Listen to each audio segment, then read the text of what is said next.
Assalamualaikum warahmatullahi wabarakatuh. Di sini kami akan mempresentasikan materi tentang perkembangan ekonomi kreatif di Indonesia. Kelompok kami terdiri dari Windra Fitransyah 20961918, Hanif Kris Fahrizal 20961936, dan saya sendiri Fauzan Zani Nugraha 20961940. Pengertian ekonomi kreatif. Ekonomi kreatif adalah kegiatan ekonomi yang digerakkan oleh industri kreatif yang mengutamakan peranan kekayaan intelektual. Industri kreatif sendiri digerakkan oleh wirausaha, yaitu orang yang memiliki kemampuan kreatif dan inovatif. Di Indonesia, kita tidak menggunakan istilah industri kreatif, tetapi ekonomi kreatif. Istilah ini bahkan juga digunakan dalam peraturan perundang-undangan yang berlaku. Ciri-ciri ekonomi kreatif. Yang pertama, memiliki kreasi intelektual. Kreasi intelektual akan menghasilkan berbagai kreativitas, keahlian, serta talenta. Maka dari itu, kreasi intelektual memiliki nilai jual yang tinggi dan perlu ditingkatkan dalam menjalankan ekonomi kreatif. 2. Mudah tergantikan. Pada dasarnya, berbagai produk yang dihasilkan suatu perusahaan memiliki siklus produk yang cukup singkat. Hal ini tersebut dikarenakan produk mudah ditiru sehingga cepat digantikan. Maka dari itu, kreativitas dan inovasi perlu terus berkembang. 3.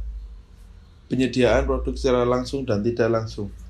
Produk kreatif yang telah dihasilkan bisa dipasarkan secara langsung maupun tidak langsung kepada konsumen. 4. Memerlukan kerjasama. Dalam menjalankan industri kreatif, diperlukan kerjasama yang baik di antara berbagai pihak yang bersangkutan dengan suatu ekonomi kreatif tertentu. Salah satunya diperlukan kerjasama antar perusahaan dan pemerintah untuk mengatur kebijakan. 5. Berbasis pada ide. Dalam ekonomi kreatif, ide kreatif dan inovatif akan selalu diperlukan untuk melakukan perkembangan.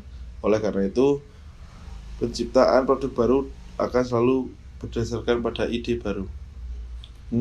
Tidak terbatas. Penciptaan produk baru tentu tidak akan ada habisnya. Bahkan produk yang diciptakan diharapkan bisa diterima oleh pasar dan dapat digunakan secara tidak terbatas. Manfaat ekonomi kreatif bagi Indonesia. Kehadiran ekonomi kreatif tentu diharapkan untuk membantu pertumbuhan perekonomian Indonesia. Maka dari itu, berikut ini adalah beberapa manfaat ekonomi kreatif bagi perekonomian Indonesia. Yang pertama, membuka lapangan pekerjaan baru bagi masyarakat Indonesia. Yang kedua, mengurangi pertumbuhan angka pengangguran. Yang ketiga, menciptakan masyarakat Indonesia yang kreatif sekaligus inovatif. Yang keempat, menciptakan kompetisi aktivitas dunia yang lebih sehat. Yang kelima, meningkatkan inovasi pelaku ekonomi di berbagai sektor.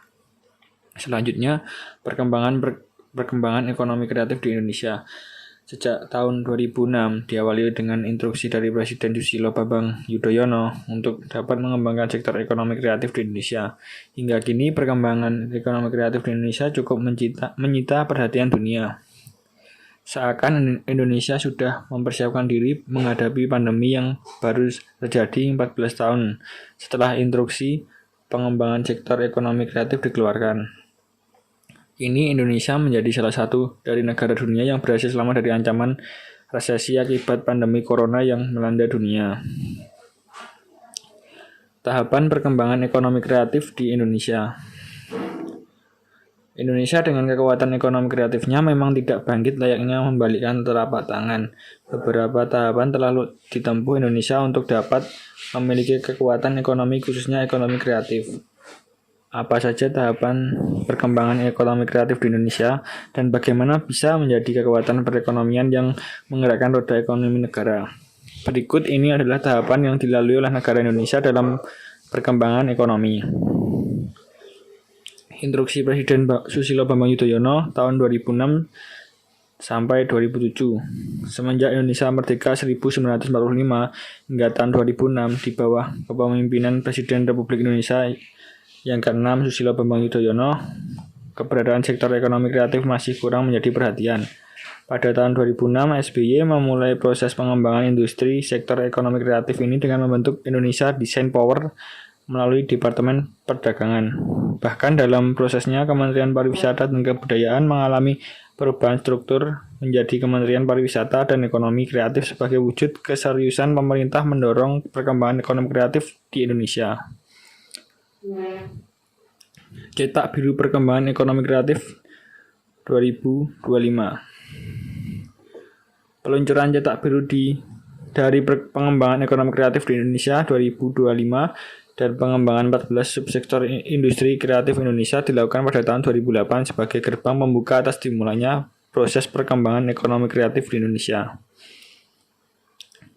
Pekan Produk Kreatif dan Pameran Ekonomi Kreatif pertama tahun 2009. Dalam mewujudkan keinginan bangsa agar dapat bergerak dan memajukan perekonomian melalui sektor ekonomi kreatif, maka pada tahun 2009 diadakan Pekan Produk Kreatif dan Pameran Ekonomi Kreatif yang pertama kali dan akan digelar setiap tahunnya. Dengan diadakannya Pekan Produk Kreatif dan Pameran Ekonomi Kreatif yang pertama ini sekaligus menjadi pencanangan Indonesia Kreatif tahun 2009. Hanya 3 dari 16 subsektor ekonomi kreatif tahun 2016. Terdapat setidaknya ada 14 hingga 16 subsektor utama dari ekonomi kreatif sesuai yang disebutkan oleh Badan Ekonomi Kreatif atau Bekraf. Namun, pada tahun 2016 baru terdapat 3 subsektor yang tampak berkembang dengan cukup baik. Ketiga subsektor itu adalah subsektor kuliner, subsektor kerajinan, subsektor fashion. Subsektor kuliner. Dalam bidang kuliner memang sudah tidak dapat disaingkan lagi keberhasilannya, terutama semenjak Piala Dunia 98 yang diadakan di Perancis dengan diawali sebagai warung tenda yang menyediakan lokasi untuk nobar atau nonton bareng. Tidak disangka ternyata tradisi tersebut berkelanjutan dan hingga pada akhirnya menjadi lahan bisnis yang baru bagi mereka yang bergerak di bidang kuliner dengan menuangkan ide-ide kreatifnya serta memberikan warna-warni baru pada desain eksterior dan interior termasuk pemberian nama dari menu-menu yang disajikan. Subsektor kerajinan. Indonesia dikenal dengan sumber daya alam yang cukup besar dengan keanekaragaman seni dan budaya dapat menghasilkan produk kerajinan yang memiliki daya tarik yang cukup dikenal di dunia. Salah satu produk kerajinan yang sudah dikenal sejak dahulu kala adalah kain tenun. Kain ini dibuat dengan menggunakan alat tenun, bukan mesin karena masih diproduksi dalam tingkat rumah tangga saja.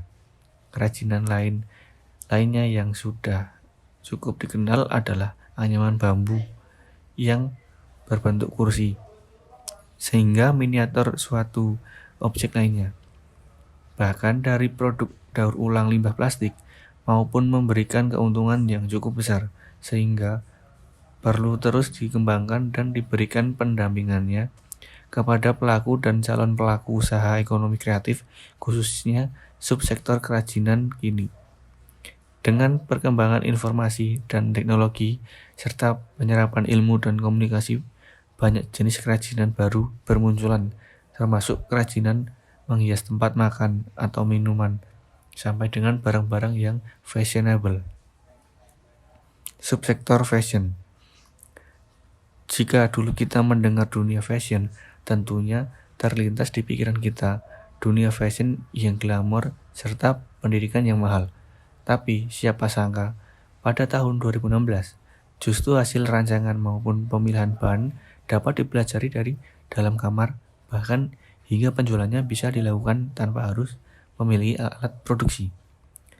Dengan pertumbuhan ekonomi Indonesia hingga tahun 2022 terjadi peningkatan, pemerintah memprediksikan bahwa pertumbuhan ekonomi Indonesia di tahun 2022 dapat mencapai kisaran 5% hingga 5,5%. Sementara Bank Indonesia atau BI memprediksi pertumbuhan ekonomi di tahun 2022 akan berada sekitar 4,7 hingga 5,5%. BI optimis bahwa pemulihan akan terjadi pada tahun ini, yakni dari 3,2% sampai 4% pada tahun 2021. Optimisme ini seiring dengan terus terjadinya pertumbuhan ekonomi dan mulai terkendalinya kasus penyebaran COVID-19 di tanah air. Sekian itu presentasi dari kelompok kami. Ada kurangnya kami mohon maaf.